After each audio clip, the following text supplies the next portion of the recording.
Untuk menjadi penerbang tidaklah mudah. Tentu harus melewati berbagai proses secara bertahap. Di Skadron Pendidikan 104 inilah para siswa akan mempelajari berbagai teori yang harus mereka kuasai sebelum akhirnya terbang menggunakan pesawat yang sesungguhnya. Di Skadik 104, siswa akan melewati berbagai tahapan seperti latih mula, latih dasar, dan latih lanjut. Skadik 104 berperan untuk mempersiapkan siswa-siswa tersebut dalam mengikuti pendidikan selanjutnya sebagai siswa sekolah penerbang maupun sebagai sekolah instruktur penerbang. Kami juga menyiapkan sekolah navigator, sekolah instruktur navigator, dan operator PTTA.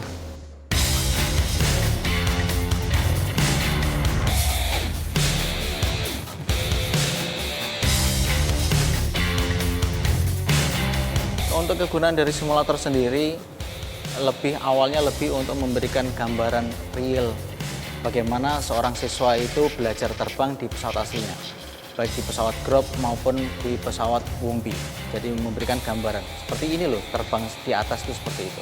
Kemudian apabila ditanya apa perbedaan antara simulator Grop dan simulator Wongbi, itu lebih kepada jenis pesawat. Jenis pesawat yang kita gunakan untuk Grop di Lanut Adi ini kita gunakan sebagai pesawat latih dasar. Jadi pertama siswa yang lulusan dari akademi, kita menggunakan pesawat Grop ini untuk melaksanakan penerbangan latih dasar. Pesawat Grop ini sistemnya sama dengan yang ada di Wongbi.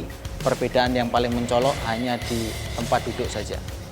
Tempat duduk yang ada di simulator Grop itu side by side, sedangkan di Wongbi adalah tandem depan belakang.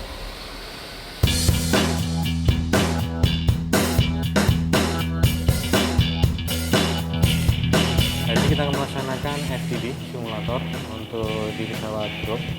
Kita untuk exercise hari ini kita melaksanakan instrumen seperti yang disampaikan kemarin mengenai exercise instrumen sendiri.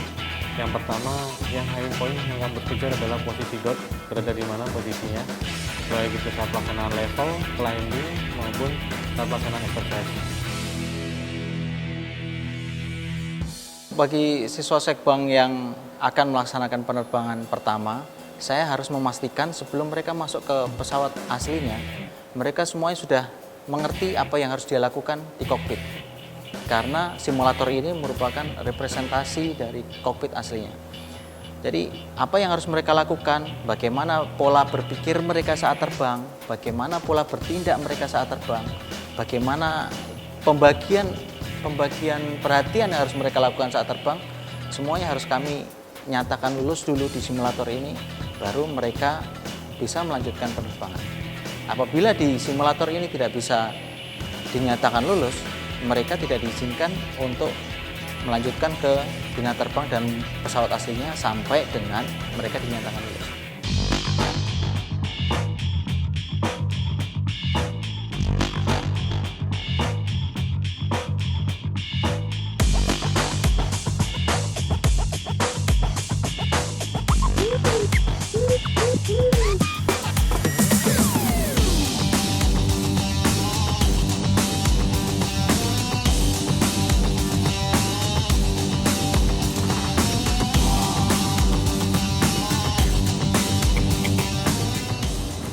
Selamat datang.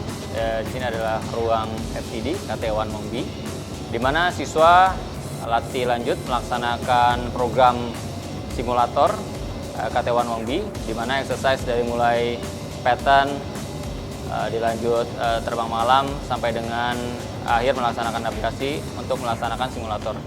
Dan di FTD ruangan sini malah dilengkapi oleh emergency, di mana nanti kalau misalkan siswa diberikan emergency, bagaimana cara menghadapinya emergency tersebut. Dan di sini pun IP bisa berkomunikasi dengan baik dengan siswa. Apabila siswa tidak bisa melaksanakan emergency, maka akan di stop untuk exercise-nya. Setelah itu akan diberikan bagaimana caranya untuk how to fix emergency tersebut. Setelah di sini nanti IP akan mengecek sampai dengan release for flying. Setelah itu bisa melaksanakan penerbangan selanjutnya in real flight.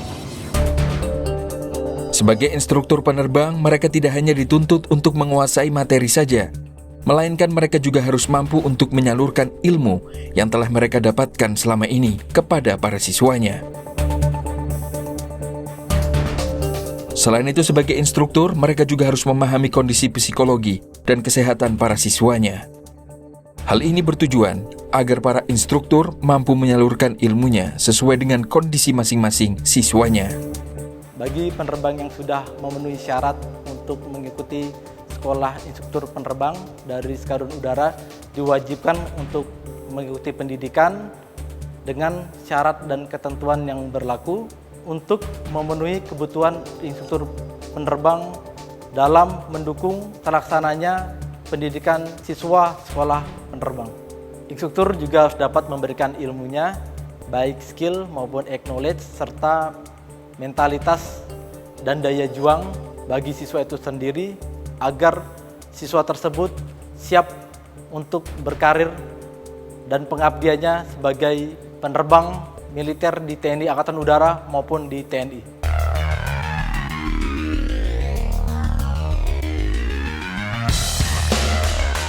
Setelah mendapatkan dasar-dasar penerbangan dan lulus dari Skadik 104, siswa akan belajar terbang dan mengawaki pesawat yang sesungguhnya di Skadik 101. Disinilah siswa akan terbang secara langsung untuk pertama kalinya menggunakan pesawat latih Grob G120TP. Dengan ditemani oleh instrukturnya, siswa akan menerapkan semua ilmu yang sudah mereka dapatkan sebelumnya di pesawat yang sesungguhnya. Teman-teman sekalian tahu bahwa kita sekolah penerbang, hampir sama dengan sekolah penerbang sipil juga. Kita ada exercise, cuman kita kalau dibandingkan seperti martabak biasa dan martabak istimewa. Istimewanya kenapa? Karena kita ada exercise yang tidak dilakukan oleh mereka. Seperti exercise aerobatik, formasi, kemudian juga terbang rendah. Itu yang tidak ada di mereka. Dalam fase aerobatik sendiri, kita dilatihkan pesawat seperti dibolak-balik di udara. Formasi bagaimana kita terbang dengan 2, 3, 4 pesawat. Kita dilatihkan mereka seperti itu. Dan terbang rendah bagaimana kita belajar menghindari deteksi radar dari musuh. Jadi memang kita sekolah militer, kita disiapkan untuk tujuan militer. Bagaimana mengatasi ketakutan siswa? Ini dari siswa saya terbang. Jadi saya memberikan ke mereka kepercayaan bahwa kita pernah seperti mereka. Kita pernah menjadi siswa juga sekolah penerbang. Kita memberitahu mereka bahwa terbang itu bukan kodrat manusia. Kita manusia yang hidup di bawah, kita bukan burung, tapi kita belajar seperti burung. Kita belajar terbang. Tapi kita memberi motivasi ke mereka bahwa menjadi penerbang itu menjadi kebanggaan kita, kebanggaan diri sendiri, kebanggaan keluarga yang di rumah, kebanggaan bangsa dan negara. Kita memberikan kepercayaan mereka bahwa kita bangga, kita menjadi kebanggaan. Sehingga mental mereka terbentuk, insya Allah ketakutan juga akan hilang.